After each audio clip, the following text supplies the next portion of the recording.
थोड़ी सी तब्दीली किया जाए। एक मोतबर और बेहतरीन नाम हमारे सामने है अपूर्वा विक्रम शाह का, जो बड़ी ही मोतबर नाम है। हिंदी की नुमाइंदी जबान की नुमाइंदगी करने वाला शायर अपूर्वा विक्रम शाह का इस्तेमाल करें। गंगा जमुना तहजीब, गंगा जमुनी तहजीब की ये खूबसूरती है। आज का हमारा यह मुशायरा कौमी यकजहती का कुल हिंद मुशायरा है। मैं कमेटी को मुबारकबाद पेश करता हूँ और कमेटी के वो तमाम मेंबरान और जिम्मेदारान जो है जिन्होंने इसको सजाया है उनको हम मुबारकबाद पेश करते हैं। बैठ कर लीजिए, इस्तेमाल कीजिए, तालियों की गड़गड़ाहट में अपूर्वा विक्रम शाह का इस्तेमाल कीजिए।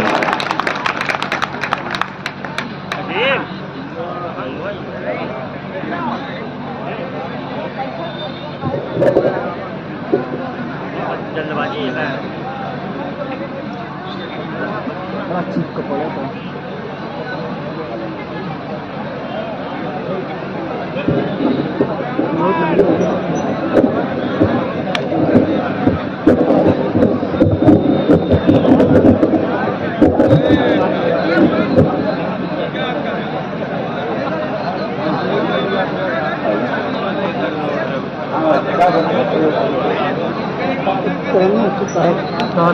बड़ा जबरदस्त है तरन्नुम में तनिका सुनने में तहत मशीन है बड़ा चीप को बोला था।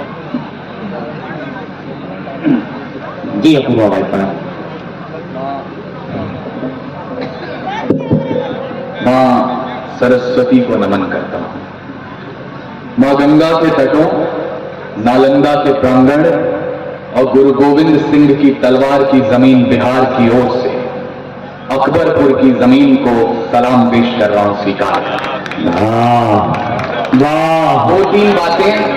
इस मंच की सबसे छोटी, सबसे साधारण कलम हूं, आपके बीच बहुत कम समय रहूंगा। और जहां चांदनी दीदी बैठी हों, हाशिम भाई बैठे हों, वहां ये तो नहीं कहता कि मैं कोई शायर हूं, कोई कवि हूं, लेकिन 2 मिनट का वक्त दीजिएगा मुझे। और अगले 2 मिनट के बाद हजरात अगर आप अपने मोबाइल फोन अपने साथ लाए हो, इस जगह का तापमान देखिएगा 10 डिग्री उठ नहीं गया तो यहां बैठने के बाद मुझे बताया जाए। और मेरे 2 मिनट, वाह वाह क्या बात। तारीख गवाही देगी। ये जो 200-250 साल का संघर्ष रहा है, जिसके बाद हमने 28 राज्य, 8 केंद्रीय शासित प्रदेश, 300 जातियां, 3500 उपजातियां और 650 कबीलों का ये मुल्क तैयार किया, ये इतनी आसानी से नहीं हुआ था। तारीख गवाही देगी इस लाल हकीकत की, खनक खनक पे तलवारों की रणगान बनाया है।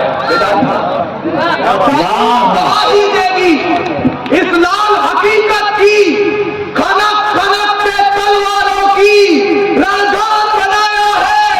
और खोद कर नाखून से गुलाम धरा को हमने बलिदानों की बुनियाद पे हिंदुस्तान बनाया। अच्छा है भाई, क्या बात। खोद कर नाखून से गुलाम धरा को हमने बलिदानों की बुनियाद पे हिंदुस्तान बनाया है। और मैं इस डाइट पर वीर रस की परंपरा का अकेला कवि हूं। हिंदी कवि सम्मेलनों की ओर से उनका प्रतिनिधित्व कर रहा हूं, तो अपना दायित्व समझता हूं, अपनी जिम्मेदारियां समझता हूं। आपके मुल्क के बारे में मैं नहीं जानता, लेकिन मैं उस मुल्क से ताल्लुक रखता हूं जहां अकबर की सेना का नेतृत्व राजा मान सिंह करते हैं, तो महाराणा प्रताप के सेनापति के रूप में हाकिम खान को देखा। वाह वाह, अच्छा है, बहुत अच्छा, बहुत अच्छा। और आज जब मैं आया तो सबसे अधिक चिंता चांदनी को और डॉक्टर आजम साहब को ये थी कि आपने दर्शन किए कि नहीं किए अयोध्या में। तो जहां पर डॉक्टर आजम अपूर्व विक्रम शाह को ये पूछ रहे हो कि आपने अपने खुदा के हुजूर में जाकर हाजिरी पेश की या नहीं की, मुझे लगता है कौमी एकजहती की इससे बड़ी मिसाल क्या है। और जब मैं मंदिर दर्शन करने पहुंचा तो मुझे इसी मंच की परंपरा से कहा गया एक जुमला याद आया था। जब मैं रामलला को देख रहा था कि जिस देश में भगवान राम को सीता माता का पता शबरी ने बताया झूठे बेर खिलाकर, उस देश में उसी राम के वंशज जोमैटो से आया खाना नहीं खा रहे कि उसे एक मुसलमान लेकर आ गया, किस दौर से चले और कहां आकर खड़े हो गए। ये चिंता है। वाह वाह, क्या बात है। लेकिन आप सोच रहे होंगे कि जिस उम्र में मैं हूं, मोहब्बत, इश्क, प्रेम की गजलें पढ़नी चाहिए, क्या बातें कर रहा है। तो मैं आपको एक कारण भर बता रहा हूं कि ये फूलों की कलियां, ये महकती हवाएं, ये घुंघरू की खनखन जो पास बुलाएं, ये गेसुओं, ये घुंघरू की खनखन जो पास बुलाएं, ये रुखसार की लाली, ये आती सदाएं, ये कमर की लचकन, ये जुल्फों के साए, ये मोहब्बत की बातें, ये महबूब की यादें, ये बुझते चरागों को बेशक हवा दें। इन्हीं की बदौलत है महफिल में रौनक, इन्हीं से वफा की अचरती दमकती, इन्हीं की बदौलत है, इन्हीं की बदौलत जवानों की ये सब देखती हुई आंखें चमकती। पर हमें आग पीने दो जिंदा जवानों कि सूरज का हमको भरोसा नहीं है। वाह, ये आपने देखा, मैंने इश्क की बात कहने की कोशिश की तो 2-3 जगह लड़का। वाह, हमें आग पीने दो जिंदा जवानों कि सूरज का हमको भरोसा नहीं है। लड़े हैं मशालों को लेके सदा ही, अंधेरे को हमने भी कोसा नहीं है। न आंखों को झीलों से तस्बीह दी है, न जुल्फों को बादल का नाम दिया। न आंखों को झीलों से तस्बीह दी है, न जुल्फों को बादल का नाम दिया। न मुस्कानों को उनके चंदा कहा है, न रातों की बाहों को जाम दिया, न रातों की बाहों को जाम दिया। हमने क्या किया है, जिस परंपरा का मैं आह्वान कर रहा हूं, न रातों की बाहों को जाम दिया, क्योंकि हम ही है राणा और बिस्मिल भगत, यूं ही रूप अपने बदलते रहेंगे।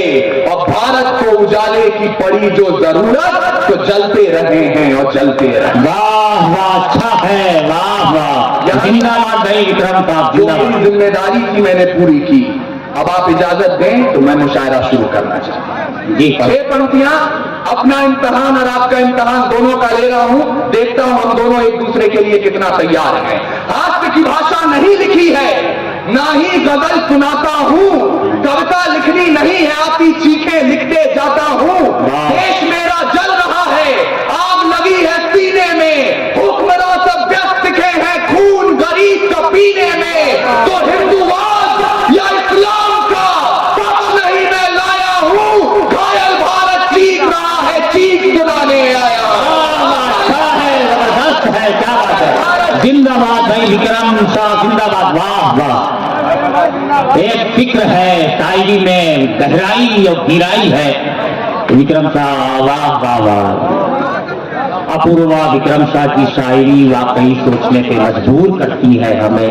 वाकई इस उम्र में इनकलाबी जहन रखने वाला और हिंदुस्तान की फिक्र रखने वाले ऐसे लोग मौजूद हैं तो गंगा जमुनी तहजीब बाकी रहेगी, हिंदुस्तान की खूबसूरती बाकी रहेगी। अस्सलाम वालेकुम। मैं माजरत चाहता हूँ नाज़िम मुशायरा से कि बगैर उनकी इजाजत की वो माइक पर चलाया। नहीं, लेकिन की कोई बात सच ये है अकबरपुर के अच्छे लोगों, अगर हम सच्चाई की तारीफ नहीं करेंगे तो यकीनन झूठ हम पर काबिज हो जाएगा। बेशक भाई अपूर्वा, मेरे इनके उस वक्त के रिश्ते हैं, ये इनके इब्तदाई दौर था, लेकिन उस वक्त ये लहजा मुझे नजर आता था। लेकिन मैं सिर्फ आपसे ये कहूंगा अकबरपुर वालों कि तुम हिंदी से भी उतनी ही मोहब्बत करते हो जितनी उर्दू से करते हो। इस चीज के इनको एहसास मत होने देना। जो लोग रिकॉर्डिंग कर रहे हैं, रिकॉर्डिंग करेगा, दोनों हाथ खड़े, 2 ताले बजाए, तालियां कमजोर है, दोनों हाथ खड़े बस 2 ताले से इस्तेमाल करें। इनको लगे कि हम उन्हीं लोगों के बीच आए हैं जो हमसे मोहब्बत करते हैं। बहुत शुक्रिया, 2 ताले में। वाह वाह, घायल भारत चीख रहा है, चीख सुनाने आया हूं। और ये भारत सिर्फ सरहदों पर घायल नहीं होता है। अगर आप सच्चाई को संभाल सकते हैं, अब तक आपने इश्क सुना है, मैं बहुत अदब के साथ गुजारिश कर रहा हूं, आपसे निवेदन कर रहा हूं, खुदा ने अगर दिल में इबादत के लिए इश्क दिया है तो रगों में बगावत के लिए खून भी दिया है। खून की आदमी को आमंत्रित करता हूं, सुनिएगा। भारत कब तक घायल होता है? जब मंदिर मस्जिद के नाम पर हथियार उठाया जाता है। जब मंदिर अच्छा है। के नाम पर हथियार उठाया जाता है, या दुधमुहों को भी हवस का शिकार बनाया जाता है, जब मठों के मठा बीच क्रोध में आने लगते हैं, या मौलाना बारूदी पैगाम सुनाने लगते बेटे को सजा कड़ी दी जाती है और अडानी पोर्ट की बात नहीं की जाती है। चढ़ते चढ़ते छूले आसमान को या लखीमपुर में सत्ता ने जब रौन किया किसान को, न्यूज चैनलों ने भी जब जब राज दरबारी सीखा है, तब तब भारत जख्मी होकर मेरे जरिए चीखा है। मेरे जरिए चीखा है, मुझे शुरू कीजिएगा। तब तब भारत जख्मी होकर मेरे जरिए चीखा है। लेकिन मैं आपको निराशा बांटने नहीं आया हूं, मैं ये तथ्य के साथ बोल रहा हूं। वर्तमान संसद में 55 सांसद वो बैठते हैं जिन पर माफिया सरगना होने के आरोप दर्ज है। 12 एमपी वो बैठते हैं जिन पर लूट अपहरण और बलात्कार के मुकदमे चल रहे हैं और शर्म से नजरें झुक जाएंगी आपकी। 2 सांसद वो बैठते हैं जिन पर दुकान से सामान चोरी करने के आरोप हैं और हम कहते हैं लोग क्या और ये आपको समझना होगा, आपको समझना होगा, क्योंकि जवानी का मतलब आधी रात को डिस्को में जाकर हाथ में बियर की बोतल लेके कमर हिलाना नहीं है। जवानी का मतलब क्या होता है? खुदी राम ने खुददारी से हंसकर जिसका दान दिया, भगत सिंह ने चूमा फंदा और जिसे कुर्बान किया, आगोश में जिसके सुभाष से निकले लश्कर हिंद बनाया था, आगोश में जिसके सुभाष से निकले लश्कर हिंद बनाया था, फतेह सिंह और जोरावर ने दहलीज पे जिसे ठुकराया था, संघर्षों में बुनियाद बनी जो आजादी के बोल की, सुलग रही थी गर्भनाल में शेखर के पिस्तौल की और खिल रही थी रोम रोम में अशफाकुल्ला खान के, वही जवानी दौड़ रही है खून में हिंदुस्तान। अच्छा है, वही जवानी दौड़ रही है, वही जवानी दौड़ रही है अच्छा है हिंदुस्तान के। और ये ईमान मजमे के लोग बैठे हैं। आज अगर कह दिया जाए कि एक कौम इस मुल्क से प्यार नहीं करती, मोहब्बत नहीं करती, तो मैं इतिहास के कुछ पन्ने पलटना चाहता हूं। जब बहादुर शाह जफर रंगून में नजरबंद थे तो अंग्रेजों के एक चापलूस ने उनसे जाकर कहा था, ये ऑथेंटिक इतिहास है इस देश का, अंग्रेजों के एक चापलूस ने उनसे जाकर कहा था कि दम दमे में दम नहीं है खैर मांगो जान की, ऐ जफर झुकने लगी शमशीर हिंदुस्तान की। तो बहादुर शाह जफर उस 78 साल के बूढ़े शेर ने कील उठाई और उन दीवारों पर उन 2 पंक्तियों के साथ 2 लाइनें और जोड़ी। उन्होंने कहा, आप कहते हैं दमदमे में दम नहीं है खैर मांगो जान की, ऐ जफर झुकने लगी शमशीर हिंदुस्तान की। तो जवाब भी सुनते जाएं, गाजियों में भू रहेगी जब तलक ईमान की, तब से लंदन तक चलेगी तेज हिंदुस्तान।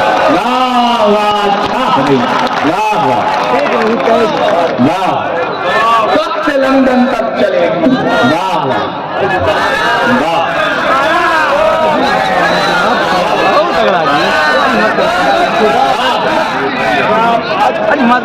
मार देती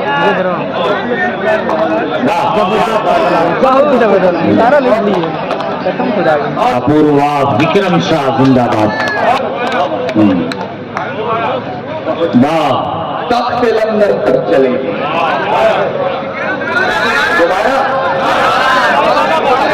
आप स्कूलों में जाते हो, मदरसों में जाते हो, अपनी किताबें कॉपियां भूल जाइएगा, लेकिन इतिहास का ये पृष्ठ जरूर याद रखिएगा। बहादुर शाह जफर रंगून में नजरबंद हैं, अंग्रेजों का एक चापलूस उनके पास जाता है और टूटी फूटी पंक्तियां जोड़कर उन्हें सुनाता है कि दम दमे में दम नहीं है खैर मांगो जान की, ऐ जफर झुकने लगी शमशीर हिंदुस्तान की। बहादुर शाह जफर एक कील उठाते हैं और जेल में उन 2 लाइनों के साथ 2 लाइनें और जोड़ते हैं और उससे कहते हैं कि इस शेर का जवाब भी आप सुनते जाइए, गाजियों में बू रहेगी जब तलक ईमान की, तब से लंदन तक चलेगी तेज हिंदुस्तान। आज तलक चल रही है वो तेज। मैं उनको शब्द चढ़ाता हूं, फूल नहीं है मेरे पास, मैं उनको शब्द चढ़ाता हूं, हिंद जिनकी जान था, नाम हिंदुस्तानी जिनका मजहब हिंदुस्तान था। थे धरती को अरियों की ललकार पर, जय हिंद का नारा सदा लिखा था जेलों की दीवार पर। अरे बदन पे बंधी थी बेड़ियां, दिल मगर आजाद था और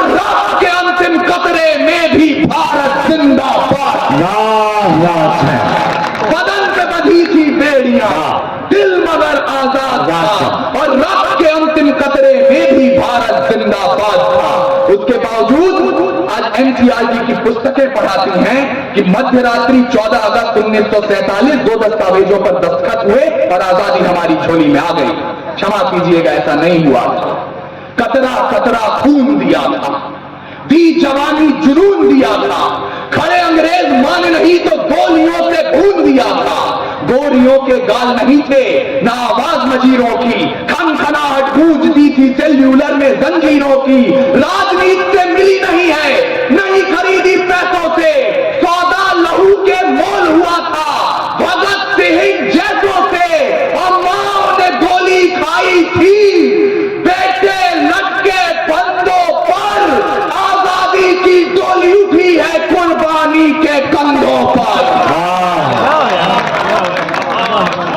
अच्छा, आजादी की डोली उठी है कुर्बानी के कंधों पर। लेकिन उन कुर्बानों के लिए हमने किया क्या? जिन सीनों ने ये ना पूछा गोली का अंजाम क्या है, राम क्या, रहीम क्या, हिंदुत्व क्या, इस्लाम क्या है। सपना केवल एक देखा, मुस्कुराता सा परिवेश दिखे, वो देख सके ना इसे मगर आजाद भारत देश दिखे। अरे जिस बिस्मिल की गजल ने तिरंगा ख्वाब दिखाया है, उस बिस्मिल की बहन से हमने बर्तन तक मझवाया है। ये देश की हकीकत है और सच्चाई के दरवाजे पर एक दस्तक दे रहा हूं। मुझे बताइएगा कि अकबरपुर के जिंदा लोग यहां बैठे हैं। हमने राम प्रसाद की बिस्मिल से पनघट पर बर्तन धुलवा दिए और जितने चोर लफंगे उचक्के थे उनके साथ क्या किया ये भी सुन लीजिए। जो मंदिर रखने लायक थी वो देवी रखी पनघट पर, जो मंदिर रखने लायक थी वो देवी रखी पनघट पर, और चुन चुन गुंडे भेजे हमने संसद भवन की चौखट पर। क्या बात है। चुन चुन गुंडे भेजे हमने संसद भवन की चौखट पर। और ये गुंडों को भेजने का सिलसिला जब तक चलता रहेगा हमारी कौमें आपस में यूं ही लड़ती रहेंगी। हम कभी हिंदू और मुसलमान हो जाते हैं, कभी शिया सुन्नी हो जाते हैं, जट कबो ब्राह्मण राजपूत। अरे मंदिर के त्रिशूल पर खून दिखा इंसान का, मस्जिद की दहलीज पे कत्ल स्वाभिमान का, टीके और टोपी में अखंड यारी दिखी नहीं, आरती अजानों में ईमानदारी दिखी नहीं, दिखा हमें बस लहू कटी का खूनी दफ्तर खान दिखा, और इमामों की दाढ़ी में घायल हिंदुस्तान दिखा, और इमामों घायल हिंदुस्तान दिखा। लोग कहते हैं मुझसे ये राज खोलना ठीक नहीं, जहां बात हो मजहब की वहां बोलना ठीक नहीं। मंदिर मठ के मालिक हैं जो मस्जिद के पहरेदार हैं, उनकी दालानों में पलते दिल्ली के दरबार हैं। उन लोगों को हाथ जोड़कर गले लगाना चाहिए, उनकी तारीफों से भरा गीत सुनाना चाहिए। अरे भूल गए उनके कारण कब्र बनाई जाती है और कहीं शमशानों में चिता जलाई जाती है। कुछ लोगों की जमीर बिकी तो मजहब नीलाम हो गए, वोट मांगने वालों का भी नारा राम हो गए। अरे गद्दारों ने घंटी गुंबद को तर्क करना सिखा दिया, अम्मी और माँ में भी फर्क करना सिखा दिया। क्या बात है भाई। डरकर उनका जयगान कहना शुरू करूं, गद्दारों को गद्दार नहीं सुल्तान कहना शुरू करूं, गद्दारों को गद्दार नहीं सुल्तान कहना शुरू करूं। अरे मत समझो तुमको तुलसी या कलाम लिखूंगा, कत्ल करोगे तो कातिल तुम्हारा नाम लिखूंगा। मैं बहुत बचपन में सुन लिया था कि अब बदचलन हवाओं का रुख मोड़ देंगे हम, या खुद को वाणी पुत्र कहना छोड़ देंगे हम, और सच लिखने में जिस दिन भी कांप गई कलम, कागज को फाड़ देंगे, कलम तोड़ देंगे। क्या बात है। लेकिन इतनी बातें हो जाती हैं, क्या आपने कभी विचार किया? आपने पिछले 10 बरस एक हुकूमत देखी है, उसके पहले 7 बरस एक हुकूमत देखी है। मैं बड़ी जिम्मेदारी के साथ कह रहा हूं कि पिछले 78 सालों में कोई पार्टी नहीं हारी, हारी है तो इस मुल्क की जनता हारी है बस। आपने इतनी हुकूमतें देखी, उसके बावजूद आज आपका देश, आज जब आप हज करने जाते हैं तो तिरंगा बड़े शान से लेकर जाते हैं। आपका देश खड़ा है तो खड़ा क्यों है? गांधार से ब्रह्मदेश तक हमारे टुकड़े हुए, परंतु आज भी हिंदुस्तान अगर है तो है क्यों? शक, हूण, तुर्क, तातार, कुषाण, यवन, चंगेज, पठान, मंगोल, मुगल, डच, फ्रांसीसी, पुर्तगाली और अंग्रेज आकर चले गए, हिंदुस्तान अभी भी जिंदा है। आपको विचार करना होगा, और इसका एकमात्र कारण मैं आपको बता रहा हूं। वेद लिखे, पुराण लिखे, शांति का पैगाम लिखा है। अक्षरधाम का अर्थ समझिए, अक्षर को ही धाम लिखा है। और ऋषियों के जब नाम लिखे तो पहले अब्दुल कलाम लिखा है। ऋषियों के जब नाम लिखे तो ऋषियों के जब नाम लिखे तो पहले अब्दुल कलाम लिखा है, और पत्थर भी वो तैर गया हमने जिस पर राम लिखा है। परंतु जिस राम के नाम पर हम इतने बरस लड़े, 400 साढ़े 400 साल बाद हमने इस पूरे मसले को हल किया, और दोनों तरफ से सियासतदानों ने खूब कोशिशें की, लेकिन एक दूसरे के घर जलाने तो दूर, हमने एक दूसरे पर एक माचिस भी नहीं जलाई। ये आपके और हमारे जिंदा दिली का सबूत है। इसलिए एक संकल्प लीजिए कि रावण नहीं हम पलने देंगे साधुओं के वेश में। ये भाषा मेरी है, पहली उंगली मैं अपनी तरफ उठा रहा हूं, चाहे आशा राम हो या राम रहीम। रावण नहीं हम पलने देंगे, हाशिम भैया, रावण नहीं हम पलने देंगे साधुओं के वेश में, और अफजल नहीं पनप सकते हैं अब्दुल कलाम के देश में। अफजल नहीं पनप सकते हैं अब्दुल कलाम के देश में। अरे फौलादी हिंदुस्तान है ये, दुर्योधन की जांग नहीं, और भगत सिंह की मिट्टी पर खालिस्तान की मांग नहीं। मैं आपको निराशा बांटने नहीं आया हूं। मत भूलिएगा कि ये सियासत के लोग, ये सत्ता, ये पार्टियां, ये 5 साल 10 साल 15 साल की हैं। भारत देश 5000 वर्ष पुरानी सभ्यता है। जब पूरे दुनिया को अक्षर ज्ञान तो छोड़िए, चिन्ह ज्ञान नहीं था, हमने 4 वेदों की रचना कर दी थी। इस मिट्टी की कोख से निकला एक पत्थर जिसे कोहिनूर कहते हैं, उसे खरीद सके इतनी हैसियत पूरी दुनिया की दौलत में नहीं थी। और सिकंदर की शमशीर में इतना फौलाद नहीं था, उसके किसी भी सैनिक के पांव की इतनी औकात नहीं थी कि इस मिट्टी के एक भी जर्रे के माथे पर विराजमान हो जाए। तब जाकर अल्लामा इकबाल ने लिखा, यूनान मिस्र रोमा सब मिट गए जहां से, कुछ बात तो है कि हफ्ती मिट्टी नहीं हमारी, सदियों रहा है दुश्मन दौरे जहां हमारा, सारे जहां से अच्छा हिंदुस्तान। ये हिंदुस्तान है। और मुझे बहुत शर्म आती है जब मैं ये सुनता हूं कि आज उसी हिंदुस्तान में जिसने हमेशा दुश्मनों के आक्रमण देखे हैं, वहां आज भी बेटियां, हमारी बहनें यहां बैठी हैं, दिल्ली की सड़कों पर आधी रात निकलने पर भय महसूस करती हैं, डर महसूस करती हैं। ये क्यों हुआ? क्योंकि आप और हम एक बात भूल गए। आज के बच्चे जब स्कूलों में गए, उन्हें पढ़ाया गया, दे दी हमें आजादी बिना खड्ग बिना ढाल, साबरमती के संत तूने कर दिया कमाल। माफ कीजिएगा, पहली पंक्ति का पूरा आदर नहीं कर सकता मैं, दूसरी पंक्ति का आदर है, क्योंकि बिना खड्ग बिना ढाल, बिना तलवार बिना ढाल की आजादी नहीं मिली थी, और ना आज बिना तलवार और बिना ढाल के काम हो सकता है। शायद ये बात हम जानने में कतरा गए, इसलिए डॉक्टर आजम साहब हम इस कगार पर खड़े हो गए हैं। मैं सच्चाई की पंक्तियां शायद इस मंच की उम्मीदों के अनुकूल न हो, क्योंकि हम यहां से हमेशा उम्मीदों की बात सुनते आए हैं, कैसे एक मोमबत्ती हवाओं से लड़ रही है।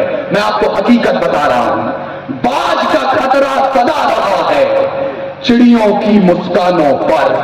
यह हकीकत है, यथार्थ है। बाज का खतरा सदा रहा है चिड़ियों की मुस्कानों पर। दीपक भारी नहीं पड़े हैं आंधी और तूफानों पर। आज तलक तो भेड़ियों ने प्रीत के गीत नहीं गाए, घोर अमावस की रातों से जुगनू जीत नहीं पाए। अरे ताप सूर्य का ताल ठोक कर सुबह की ओर से जीता है, सिर्फ कहानी किस्सों में कछुआ खरगोश से जीता है। क्या बात है, सिर्फ कहानी किस्सों में कछुआ खरगोश से जीता है। अरे बिन परवाज के चिड़िया पर तनिक नहीं इतराती है, हाथ जोड़कर मधुमक्खी भी छक्का नहीं बजाती है। अंबर की नपाई जैसे पंखों से की जाती है, शहद के छत्ते की रक्षा भी डंकों से की जाती है। रही है। वाह। तो सुने जवानी अकबरपुर की, दोनों मुट्ठी भींच के राह रोकिए तूफानों की तलवारों को खींच के, परिवर्तन का नया उजाला केवल मशाल ही लाएंगे और चिराग जलाकर इनकलाब न आए हैं न आएंगे। वाह। चिराग जलाकर इनकलाब, समय है मेरे पास, जी। चिराग जलाकर इनकलाब ना आए हैं ना आएंगे। ये मैं इसलिए कह रहा हूं क्योंकि आज भी मेरी तकलीफ का कारण यह है कि जब भी सरहद पार पे कोई हमला होता है, कोई आक्रमण होता है, कोई खुशखुशाहट होती है, तो हमारे कुछ भाइयों की तरफ उंगली उठा दी जाती है कि ये जरूर उनमें शामिल है। आपका दर्द हो तो मेरी तारीफ कीजिए, उंगली उठाई जाती है, लेकिन मैं आपकी नजर में उस शख्स को खड़ा करना चाहता हूं। देखिए, वीर रस की परंपरा के कवियों के लिए राजस्थान की धरती तीर्थ मानी जाती है। उस राजस्थान में ख्वाजा गरीब नवाज के दरबार से एक आवाज उठती है और वहां के दीवान का कहना होता है, हाशिम भैया ऑथेंटिक बातें हैं ये हिंदुस्तान की हमारे, वहां के दीवान का जो कहना होता है उसे हमारे भाई अशोक चारण ने कुछ पंक्तियों में रेखांकित किया। वहां के दीवान ने कहा, जिन लोगों ने हमला बोला अपने यहां निहत्थों पर, सरकारों प्रतिबंध लगाओ पाकिस्तानी जत्थों पर, जब तक ये आतंकी ताकत चकनाचूर नहीं होगी कोई भी पाकिस्तानी चादर मंजूर नहीं होगी। ये क्यों नहीं पढ़ाते हमारे देश के अखबार? कोई एक व्यक्ति ये कह दे कि मैं भारत माता की जय नहीं बोलूंगा तो देश भर का मीडिया सुबह से शाम तक ये खबर आपको दिखाता है, लेकिन ख्वाजा गरीब नवाज के दीवान एक आवाज उठाते हैं, पूरे देश का मीडिया मौन हो जाता है। ये दर्द हमारी कविता को जन्म देता है।